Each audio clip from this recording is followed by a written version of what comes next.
वेङ्कटाद्रिसमं स्थानम् ब्रह्माण्डे नास्ति किञ्चन। वेङ्कटेश समो देवो न भूतो न भविष्यति।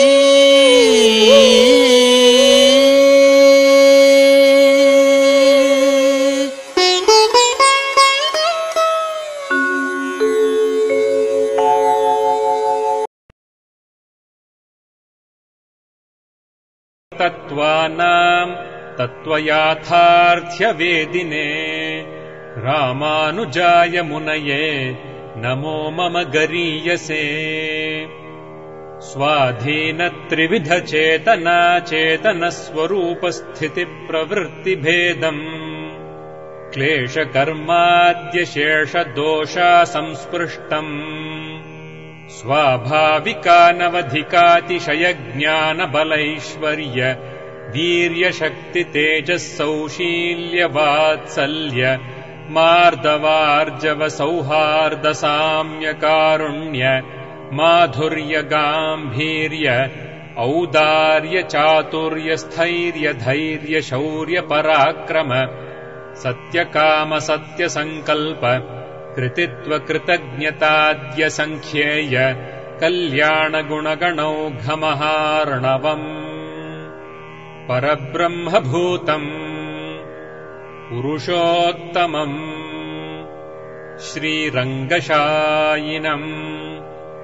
अस्मत्स्वामिनम् प्रबुद्धनित्यनियाम्यनित्यदास्यैकरसात्मस्वभावोऽहम् तदेकानुभवः तदेकप्रियः परिपूर्णम् भगवन्तम् विशदतमानुभवेन निरन्तरमनुभूय तदनुभवजनिता नवधिकातिशय प्रीतिकारिताशेषावस्थोचित अशेषशेषतैकरतिरूपनित्यकिङ्करो भवानी स्वात्मनित्यनियाम्यनित्यदास्यैकरसात्म स्वभावानुसन्धानपूर्वक भगवदनवधिकातिशय स्वाम्याद्यखिलगुणगणानुभवजनित अनवधिकातिशय प्रीतिकारिताशेषावस्थोचित अशेषशेषतैकरतिरूप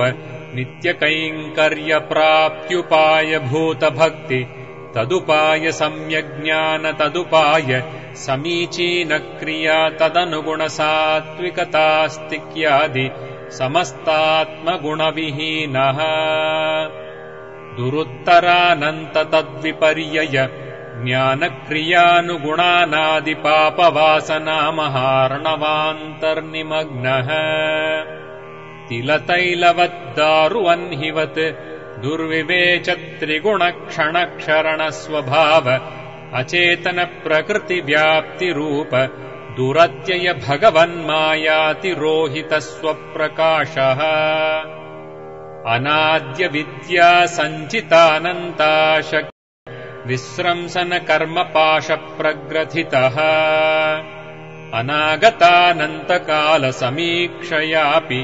अदृष्टसन्तारोपायः निखिलजन्तुजातशरण्या श्रीमन्नारायण तव चरणारविन्दयुगळम् शरणमहम् प्रपद्ये।